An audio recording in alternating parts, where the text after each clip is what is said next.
우리가 친구에 관한 시들이 많이 있을 텐데 아마 친구에 관한 시 대표적으로 질환지교를 꿈꾸며 유한진의 이 에세이 집이죠. 이제 시 수필 같은 시인데 아마 그것이 가장 우리에게는 유명하고 또 기억나는 시일 것입니다. 학창 시절 누구나 한 번쯤은 꿈꾸었을 이 질환지교를 꿈꾸며 이 시에 너무 길어서 다는 아니고요. 일부의 소절만 우리 낭낭한 우리 이인의 자매의 목소리로 한번 들어보도록 하겠습니다. 질환지교를 꿈꾸며 유한진. 저녁을 먹고 나면 허물없이 찾아가 차 한 잔을 마시고 싶다고 말할 수 있는 친구가 있었으면 좋겠다. 입는 옷을 갈아입지 않고 김치 냄새가 좀 나더라도 흉보지 않는 친구가 우리 집 가까이에 있었으면 좋겠다. 비 오는 오후나 눈 내리는 밤에도 고무신을 끌고 찾아가도 좋은 친구.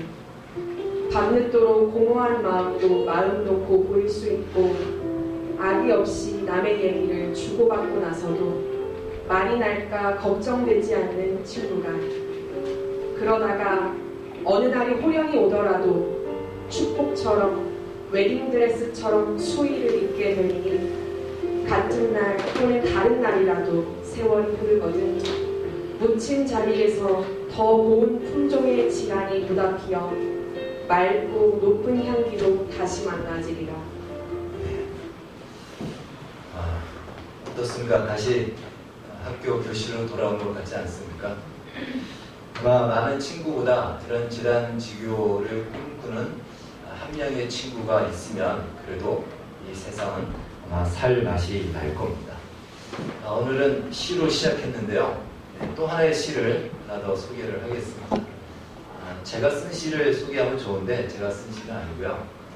또 좋아하고 한 번쯤은 여러분들도 다 보았던 시일 것입니다. 오늘 본문은 어쩌면 이 시를 말하고자 하는 것이지 않나 이런 생각이 듭니다. 함석헌 선생님의 그 사람을 그대는 가졌는가, 또 이인혜 선생님 한번 낭송해 주시면 되겠습니다. 그 사람을 그대는 가졌는가. 함석헌. 말리길 나서는 날 처자를 내맡기며 맘 놓고 갈만한 사람, 그 사람을 그대는 가졌는가. 온 세상 다 나를 버려 마음이 외로울 때에도 저 마음이야 하고 믿어지는 그 사람을 그대는 가졌는가.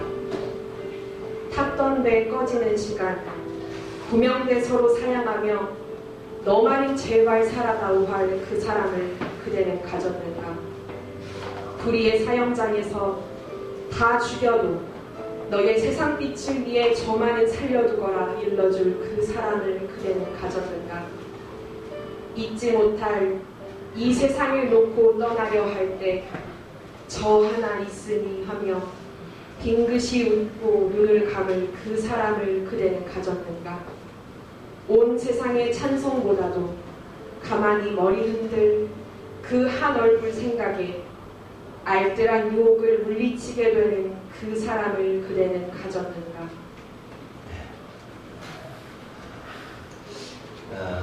한 문장 한 구절이 가슴을 저리게 하는 그러한 시입니다. 시의 어떤 위력이 바로 이런 것이지 않나 이런 생각을 하게 됩니다. 우리 그 단어, 우리말, 우리 국어에는 이렇게 그 단어만 듣기만 해도 참 마음이 따뜻해지는 그러한 단어들이 있습니다. 예를 들어서 엄마, 어머니 뭐 이런 단어들이겠죠. 그 중에 빠지지 않는 단어 바로 친구라는 단어일 것입니다. 또 우리의 옛날의 말로 벗 혹은 동무라는 이 말도 우리의 마음을 따뜻하게 할 것입니다. 보통 우리가 친구하면 어릴 적부터 흉엄을 없이 자란 그 어릴 적 친구가 있고요. 그 다음에 이제 질환지교를 꿈꾸던 학창 시절의 그 친구들이 있는데 보통 이 친구들이 우리의 평생의 친구가 되기도 합니다. 사회에서 만난 친구들은 이해관계 속에서 만나다 보니까 이해관계 안에서 계속해서 유지될 뿐이죠. 그러나 사회에서 만났지만 어릴 적 친구보다 더 평생 친구가 되는 경우가 있습니다. 그것은 바로 같은 아픔을 경험하고 서로 불쌍히 여기는 동병상련의 친구일 것입니다. 상대의 마음, 말하지 않아도 저 사람이 지금 어떤 마음인지, 어떤 아픔을 가지고 있는지를 충분히 공감하고 그 마음을 헤아려 줄 수 있는 바로 동병상련의 친구는 그 어떤 친구보다도 평생의 친구가 될 것입니다. 그럼 성경에서 호칭을 직접 호명하면서 그 이름을 부르면서 하나님의 벗, 하나님의 친구라라고 소개하는 한 사람이 있습니다. 그 사람이 바로 아브라함입니다. 정말 아브라함이 그 호칭을 받았다는 것 우리는 놀랄 수밖에 없습니다. 야고보서 2장 23절 이렇게 얘기합니다. 이에 성경이 이른바 아브라함이 하나님을 믿으니 이것을 의로 여기셨다는 말씀이 이루어졌고 그는 하나님의 벗이라 칭함을 받았느니라. 하나님의 벗, 하나님의 친구라는 칭함을 받았다는 것입니다. 아브라함이 하나님의 친구가 되었다는 것, 어떻게 아브라함이 하나님의 친구가 되었을까?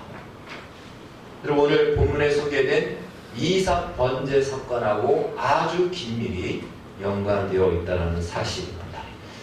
이제 본문으로 들어가 보면요, 시간이 지나서 이삭이 100세에 낳은 아들 이삭이 한 10대 중반의 나이가 됐을 겁니다. 그러니까 아브라함이 100세의 아들을 낳았으니까 지금 한 115세에서 120세 그 사이의 나이인 것이죠. 이때 하나님이 아브라함을 찾아오십니다. 오늘 1절 말씀을 보면 하나님이 찾아오시는 그 분명한 목적을 가지고 찾아오신다고 하죠. 한번 같이 읽겠습니다. 우리 22장 1절 시작. 그 일 후에 하나님이 아브라함을 시험하시려고 그를 부르시되 아브라함 하시니 그가 이르되 내가 여기 있나이다. 지금 이스마엘을 내보냈죠. 아브라함은 자기 아들, 첫째 아들이었던 이스마엘을 내보냈지만 이삭이 있기 때문에 나름대로 그 외로움과 또 그 마음의 아픔도 잘 가다듬고 또 잘 붙잡고 견뎌낼 수 있었던 것입니다. 100세 아들을 낳았으니 얼마나 그 아들이 사랑스럽겠습니까? 눈에 넣어도 아프지 않다라고 할 만한 말이 바로 이때에 적용되지 않겠습니까? 자, 그런데 그런 아브라함을 하나님이 찾아오셨는데 지금까지는 아마 찾아오셨는지 안 오셨는지 성경 기록이 없습니다. 아마 10대 나이 때까지는 그냥 그 이삭하고 그냥 아주 그 깨가 쏟아지는 즐거움으로 살라고 아마 내버려둔 것 같아요. 아브라함도 아마 이때 하나님이 와도 못 본 채 했을지도 모릅니다. 그런데 이제 10대의 나이가 되었을 때 찾아오십니다. 찾아오시는 목적이 무엇이라고요? 아브라함을 시험하시려고. 여러분, 시험이란 말은 언제 많이 듣습니까? 학교 다닐 때 많이 듣잖아요. 또 시험 본다. 또 시험 언제 끝나냐. 시험 없는 세상.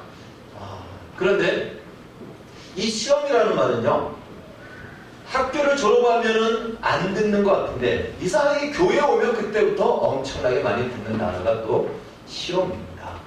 교회를 다니다가 중간에 멈춘 사람들이 대부분 시험 들어서 멈추죠. 시험에 들어가지고 교회를 다니다가 안 다니는 경우가 많이 있습니다. 아마 우리도 모두 한 번쯤은 시험을 다 당한 적이, 시험에 든 적이 아마 있었을 것입니다.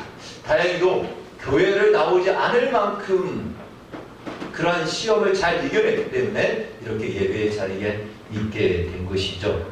자, 그러면 오늘 본문에서 하나님이 아브라함을 시험하려고 찾아오셨다라는 이 말을 한번 적용해 본다면 내가 시험에 든 것도 하나님이 나를 시험하셔서 시험에 든 것인가?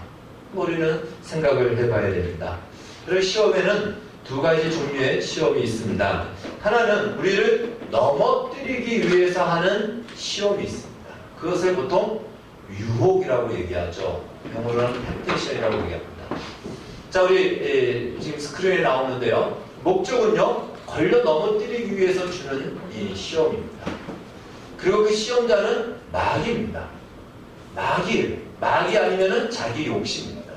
야고보서 1장 13절 14절에서 그렇게 얘기합니다. 하나님은 악에게 시험을 받지도 않으시고 친히 어떤 사람도 시험하지 않으신다. 각 사람이 시험을 받는 것은 자기 욕심에 미혹된다라고 얘기합니다.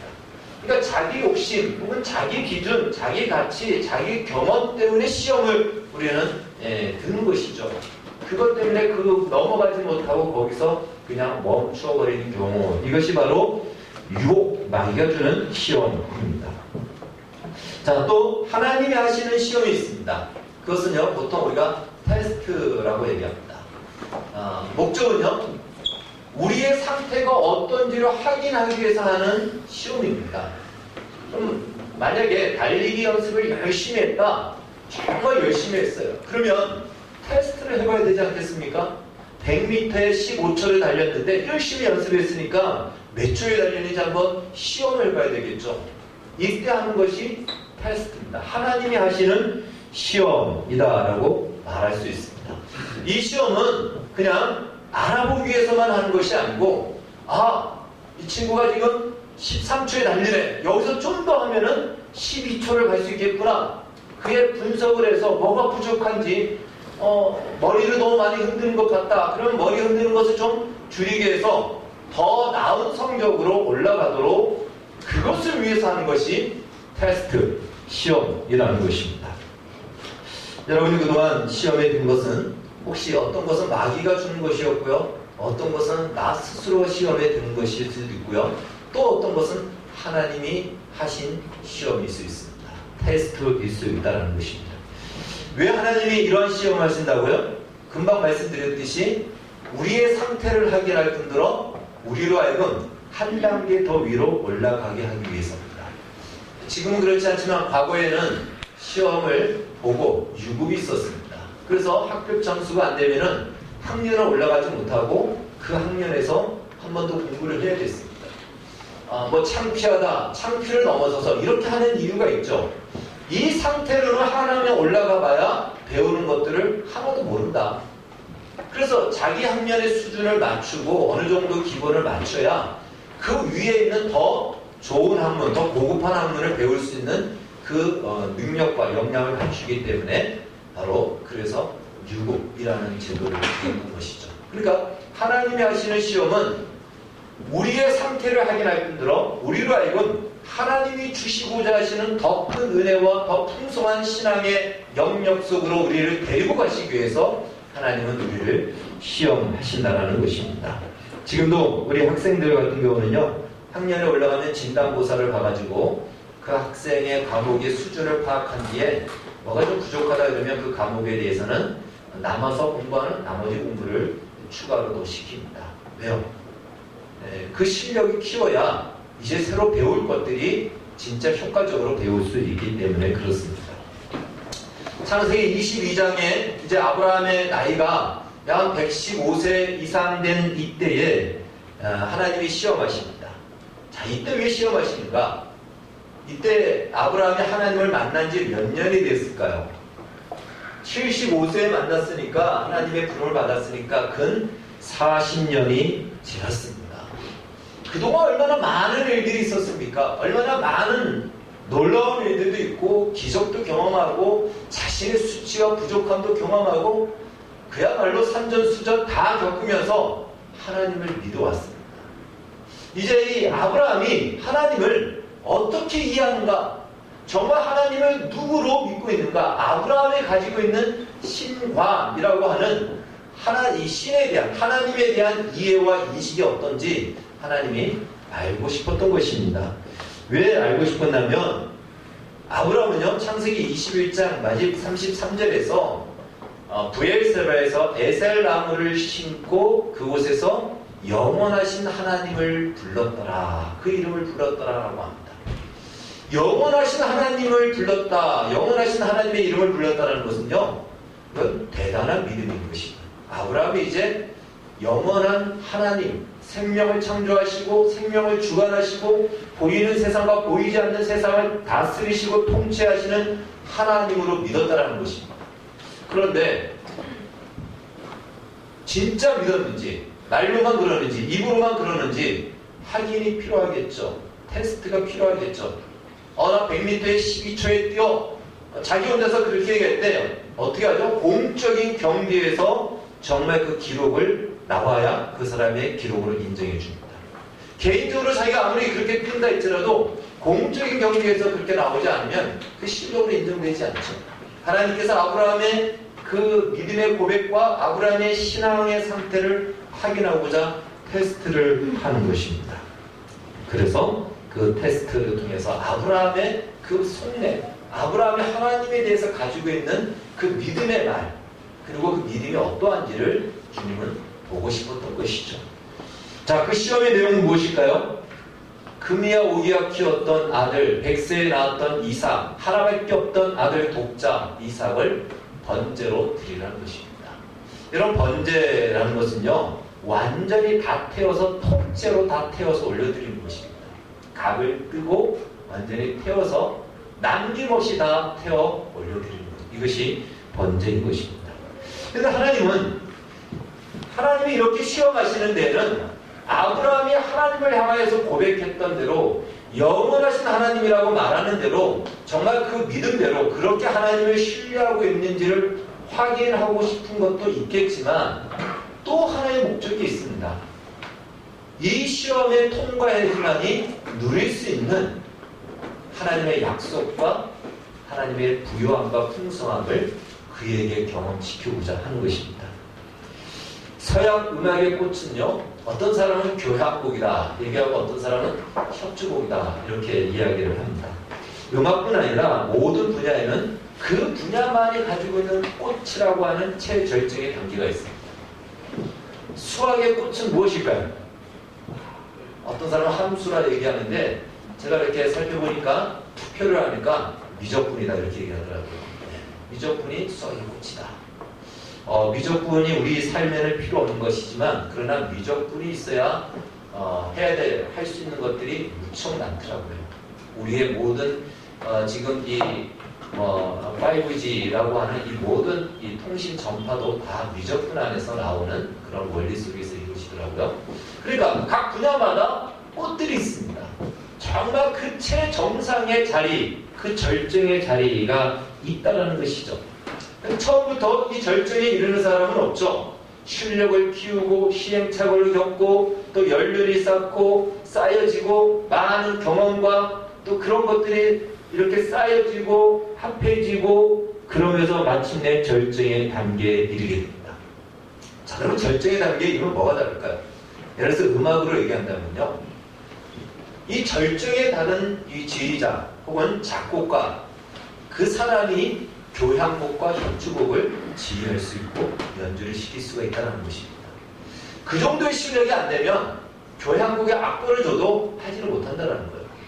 협주곡에 악보를 줘도 하지 못한다는 것입니다. 그 정도의 실력이 쌓아야 이제 이 곡이 가지고 있고 우리의 인생을 그 악기와 소리와 이 모든 것에 다 담아낼 수 있는 정말 그 한 곡을 연주하고도 후회가 없고 세상을 떠나도 정말 음악으로서의 최절정을 맛본 그 자리를 이루게 된다는 것입니다. 여러분, 우리의 신앙과 믿음 안에서도 이러한 최절정의 영역이 있다는 것입니다. 하나님이 지금 아브라함에게 요구하시는 시험이 바로 이 시험인 것입니다. 이 영역, 내 독자 아들을 번제로 드리라, 너무나도 가혹스럽고 혼란스럽고 어려운 시험이지만 이것이야말로 소위 우리가 믿음이라고, 믿음의 경지라고 하는 그 자리에 이르는 것입니다. 그런데 이것을 단순히 믿음의 경지니까 우리가 노력과 애씀으로 하면 되지 않냐? 절대로 우리의 노력과 애씀으로는 할 수가 없는 것입니다. 이 자리에 이를 때 하나님께서는 아브라함에게 아브라함만이 누릴 수 있고 그 자리에 이른 자만이 누릴 수 있는 그 무엇을 약속하고 준비하고 있다는 것입니다. 그 무엇이 무엇일까요?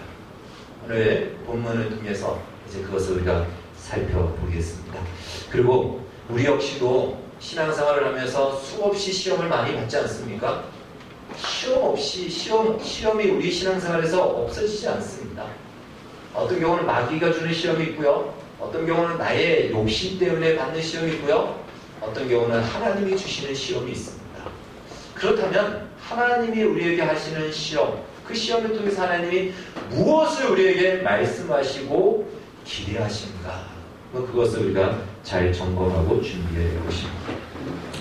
아마 여러분들 모두가 경험했듯이 신앙생활을 하다 보면요, 그 신앙의 연륜에 따라서 우리의 신앙의 중심이 조금씩 바뀌어지는 것을 아마 느꼈을 겁니다. 처음 예수를 믿었을 때는 내가 죄에서 구원받고 천국 생명을 얻은 것이 너무 기쁘고 즐겁고 감사해서 이 복음 중심의 신앙생활을 하게 됩니다. 그래서 내 주변에 있는 사람들에게 이 복음을 전하고 너도 예수 믿고 구원받으라, 지옥 가지 마라 라는 전도 중심의 신앙생활을 하게 됩니다. 근데 조금 더 시간이 지나면 이제 여기서 좀 더 나아가서 그 다음에는 하나님의 말씀이 갈급해져요. 그래서 말씀을 더 먹고 싶어하고 말씀을 더 배우고 싶어해서 여기저기 성경 공부를 다니기도 하고 말씀 사경에도 다니기도 하고 옛날에는 말씀 부흥회도 많이 다닙니다. 그리고 좀 더 시간이 지나면 이제 하나님의 은혜와 사랑을 조금씩 알게 돼요. 그래서 내가 얼마나 부족하고 연약한지, 그래서 그 은혜와 사랑이 얼마나 고맙고 감사한지 나 자신을 발견할 때마다 어떨 때는 오열하기도 합니다. 그러나 아직까지 나의 인생을 통째로 하나님께 내어 맡기지는 않는다는 것입니다. 그리고 하나님의 은혜도 경험하고 사랑도 경험합니다. 그런 하나님을 만나기도 합니다. 그러나 여전히 내 인생은 내 것이다 라고 우리는 생각한다는 것이에요. 이것이 어쩌면 우리의 시험의 마지막 시험일 수 있습니다. 여전히 내 인생에 도움을 주는 존재로서의 하나님이지 내 인생을 통치하시는 분, 아니 내 인생을 넘어서 보이는 이 세상과 보이지 않는 영원한 세상까지 다스리시고 그 모든 것들을 주관하시는 하나님, 이 하나님에 대해서는 아직은 우리의 이해도 부족할 뿐더러 그런 하나님이라고 신뢰도 우리는 하기가 어렵습니다. 그러다 보니까 나의 필요에 따라서 하나님을 도움을 요청하고 나의 필요에 따라서 하나님을 찾게 되는 것이죠. 근데 창세기 21장에서 아브라함이 어떤 하나님을 불렀다고 했죠? 영원하신 하나님을 불렀어요. 영원하신 하나님이라는 것은요, 보이는 세상과 보이지 않는 세상을 통치하시는 분이십니다. 생명을 만들어내시고 생명을 주관하시는 분이십니다. 그런 하나님의 이름을 불렀다. 그래서 하나님이 물어보는 겁니다. 너 정말 나를 그렇게 믿고 있느냐? 너 정말 나를 그런 하나님으로 믿고 있느냐? 그렇다면 그 믿고 말하는 대로 네 마음을 나에게 보여달라라는 것입니다. 그것이 무엇이죠? 이삭을 번제로 드리라라는 것입니다. 물론 아브라함은 그렇게 믿지만 정말 그렇게 실제적으로 그렇게 한다는 것은 굉장히 어렵고 힘듭니다. 더군다나 100세의 이삭을 얻었는데 그 아들을 죽인다는 거, 그것도 내 손으로, 이건 아버지로서 할 짓이 못 되죠. 그리고 하나님, 지금까지 아브라함이 40년 동안 경험했던 하나님은 결코 인신제사를 요구하시는 하나님이 아니에요. 그런데 인신제사를 드리라고 하니 아브라함의 입장에서는 내가 잘못 들었나 할 정도로 혼란스럽고, 그리고 이것이 매우 갈등스러운 그러한 명령인 것은 사실입니다. 바알이라면 그럴 수 있어도 여호와 하나님이 어떻게 그러한 인신제사를 요구할 수 있을까? 아마 아브라함으로서는 믿어지지 않고 혼란스러웠을 것입니다. 차라리 너의 목숨을 내놔라 그러면 아브라함은 기꺼이 주님, 내 목숨 여기 있습니다, 나의 아들 이삭을 부탁합니다 하고 그냥 그 자리에서 자결할 수도 있었을 겁니다. 그런데 하나님은 그걸 원하지 않으세요. 너의 아들 독자 이삭을 너의 손으로 각을 떠서 번제를 드리라는 거죠. 다른 사람에게 아닌 내 손으로 죽여서 번제로 드리라, 이걸 하나님이 요구하십니다. 여러분, 아브라함의 입장에서는 그가 지금까지 믿었던 하나님, 경험했던 하나님, 창세기 21장에서 그가 내렸던 결론은 하나님은 무에서 유를 만드시는 하나님이라는 것을 아브라함은 경험했습니다. 그가 변곡점이 되었다라고 했죠. 생명이 없는 데서 생명을 만드시는 분이시다라는 것을 아브라함은 경험을 했습니다. 충분히 그걸 가능하게 하시는 분이시다. 어떻게 가능하게 할지는 모르지만 하나님은 충분히 그렇게 하실 수 있다라는 그 결론의 믿음은 아브라함에게 분명히 있었던 것입니다. 이제 그런데 아브라함이 그럼에도 불구하고 오히려 하나님 앞에 다른 요구를 할 수가 있었겠죠. 이삭 대신 하나님, 나를 죽이면 어떨까요? 내가 번제가 되면 어떨까요? 하나님, 이것 말고 하나님을 위해서 지금까지 내가 가지고 있던 모든 재산을 다 내어드릴게요. 이삭만큼은 좀 빼주십시오 얼마든지 하나님 앞에 이렇게 요청할 수도 있고 흥정할 수도 있고 하나님을 설득할 수도 있었을 것입니다. 그러나 하나님은 그걸 원하지 않으세요. 물론 우리가 하나님을 위해서 헌신하고 희생하는 것을 하나님 기뻐하십니다. 그러나 우리가 꼭 기억하셔야 됩니다. 하나님은 우리의 헌신과 희생이 필요할 만큼 그분은 부족한 것이 없는 분입니다. 그분은 그분 자체로 영광스럽고 완전합니다. 우리의 수고와 우리의 헌신이 필요한, 우리의 희생이 필요한 분이 아닌 것이죠. 그냥 하나님은 단순합니다. 내가 나를 그렇게 믿느냐? 믿는 대로 내 마음을 나에게 좀 보여달라. 이거 한마디예요. 그럼 그 말에 순종하는 것으로 우리의 믿음을 인정하시겠다는 것입니다. 그럼 보통 이 부부간에 갈등이 있는 이유 중에 하나가 바로 이거 아니겠습니까? 저도 이런 갈등을 경험하는데, 남편이 아내를 사랑한다는 마음으로 아내를 위해서 이것저것 다 해주는 경우가 있죠.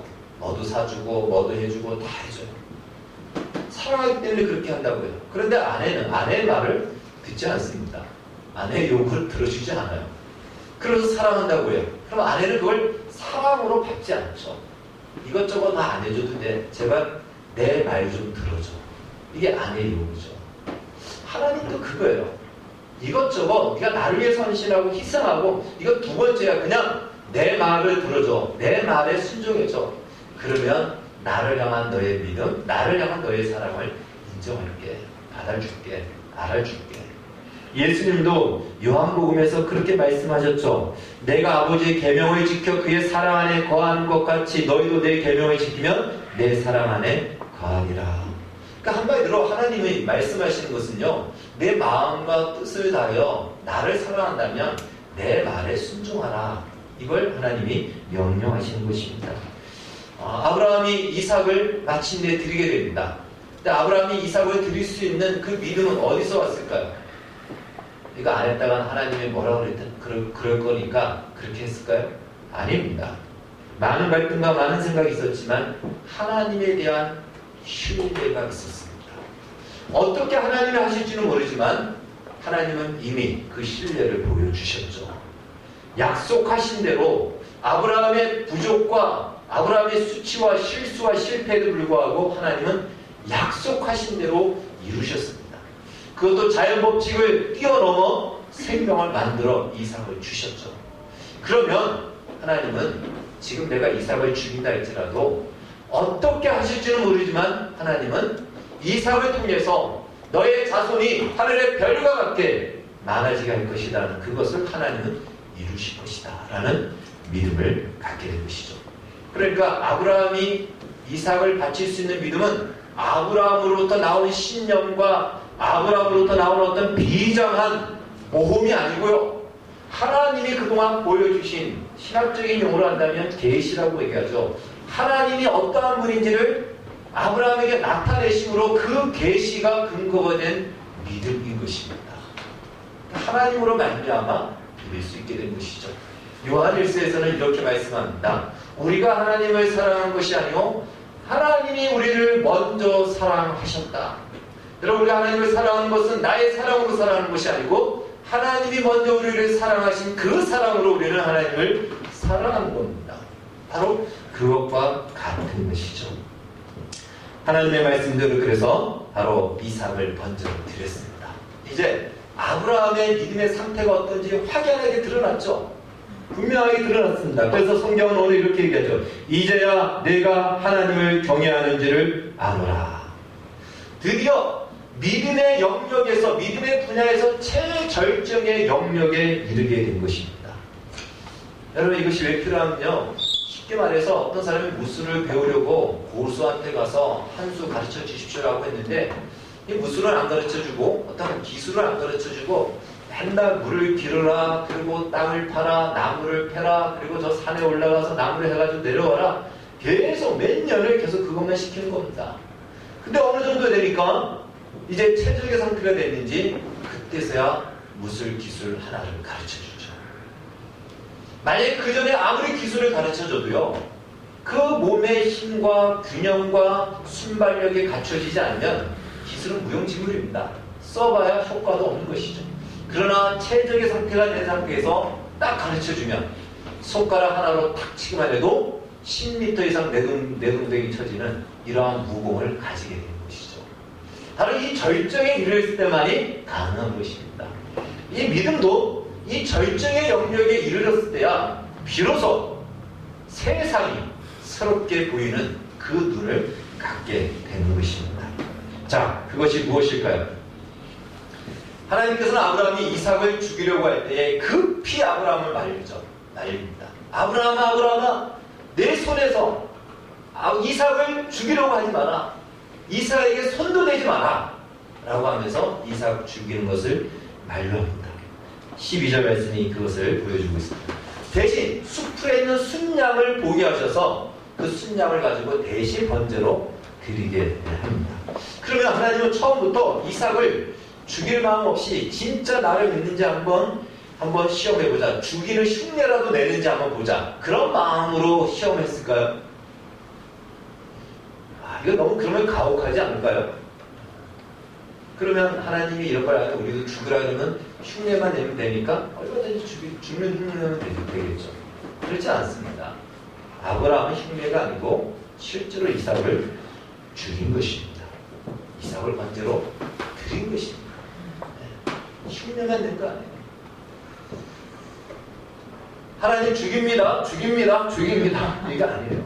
내를 치려고 할 때 하나님이 말리셨다라고 이야기합니다.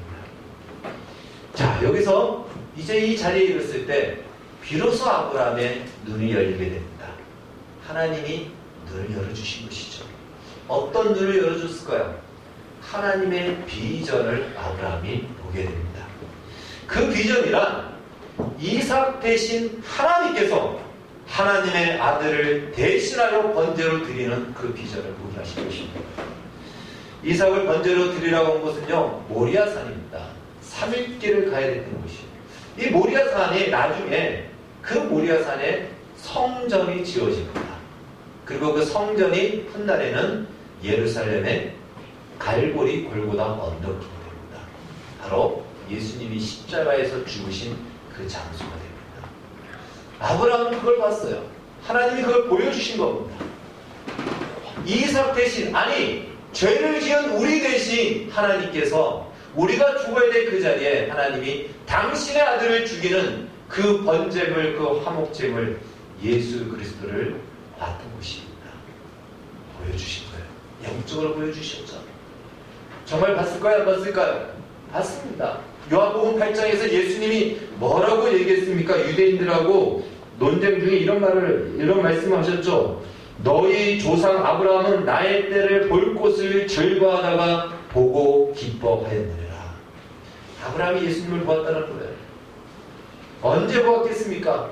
이삭을 번제로 드릴 이때에 하나님이 영적으로 그의 눈을 열어 보여주신 겁니다. 그래서 비로소 아브라함은 하나님의 약속한 하나님의 나라가 어떤 나라인지, 그 나라를 어떻게 이루시는지, 바로 아브라함의 자손을 오실 예수 그리스도를 통해서 이루실 그 나라를 여기서 보게 된 것이에요.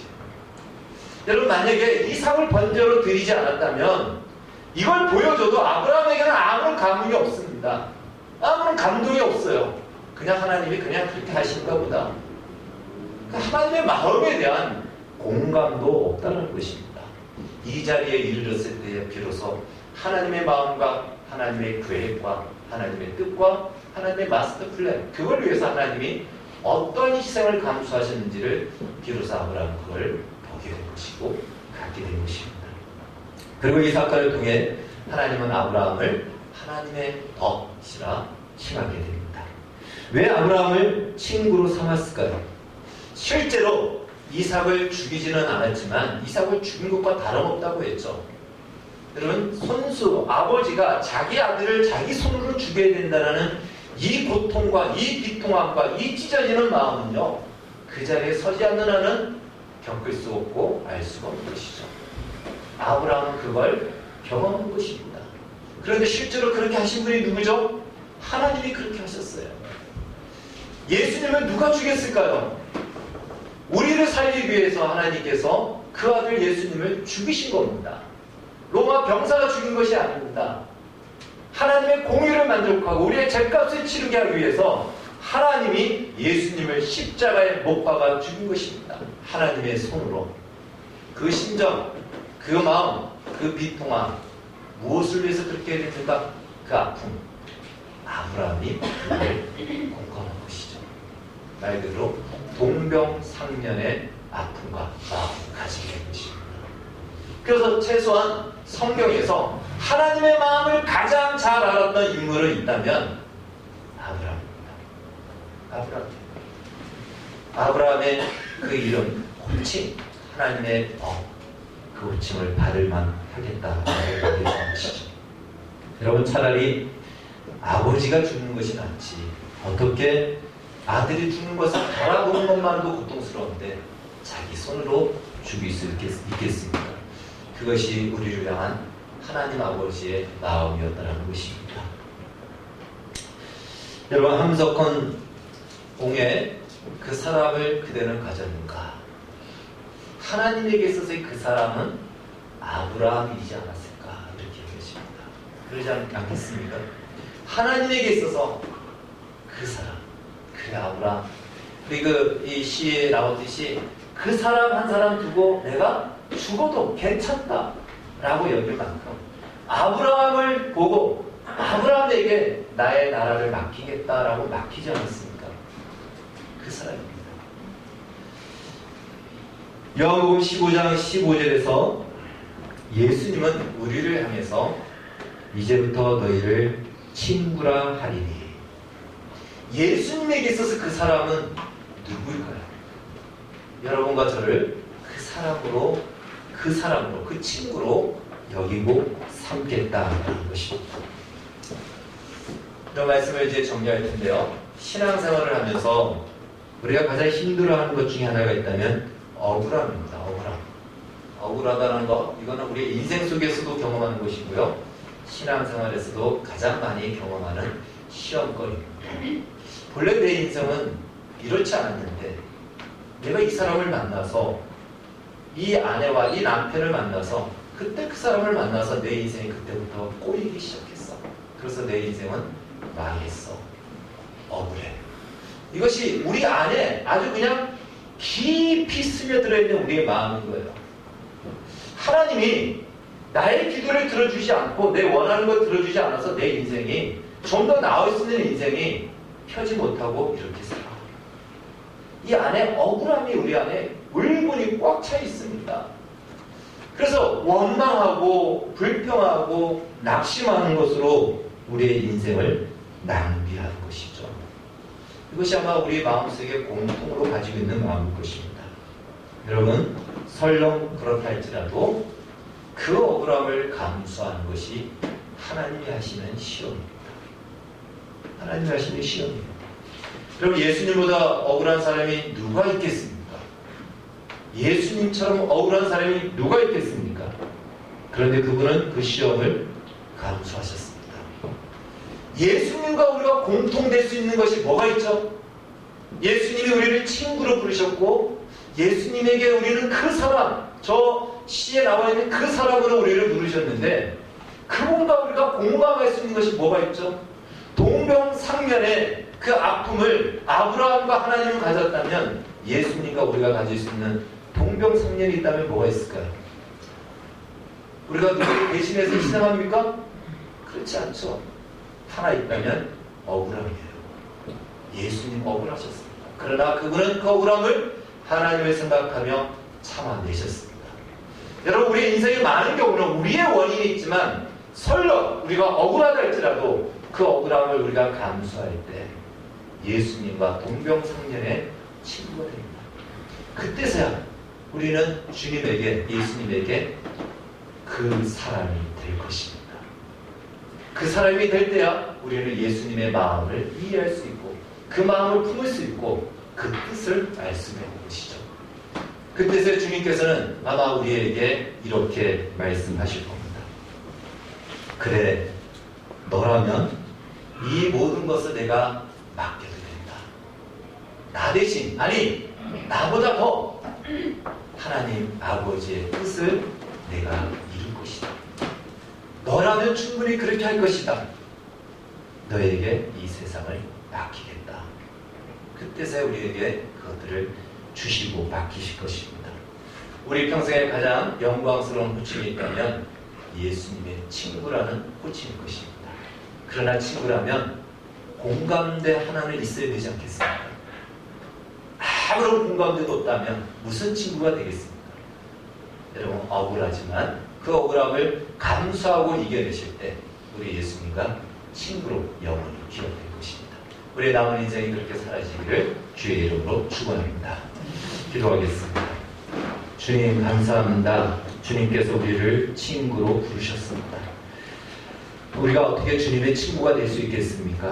그러나 우리의 인생을 살면서 참으로 이해할 수 없는 억울함 앞에 우리의 인생을 낭비하고 버릴 수 있지만 예수님이 그 억울함을 하나님 아버지를 생각하며 참아내신 것처럼 우리도 그걸 참아낸다면 주님의 마음을 우리가 알게 될 것이고 보게 될 것이고 주님도 우리에게 그 사랑으로 삼아 세상에 많은 것들을 맡기시고 너라면 충분히 그 일을 할 수 있을 것이다. 하나님 아버지의 뜻을 이룰 것이다 라고 맡기실 것입니다. 하나님, 우리 인생에 내가 원치 않는 현실과 상황 속에 있더라도 억울함이 있다 할지라도 견디고 이기고 승리하여 주의 친구로 영원히 기억되는 우리의 인생이 되게 하여 주시옵소서. 예수님의 이름으로 기도하옵나이다. 아멘.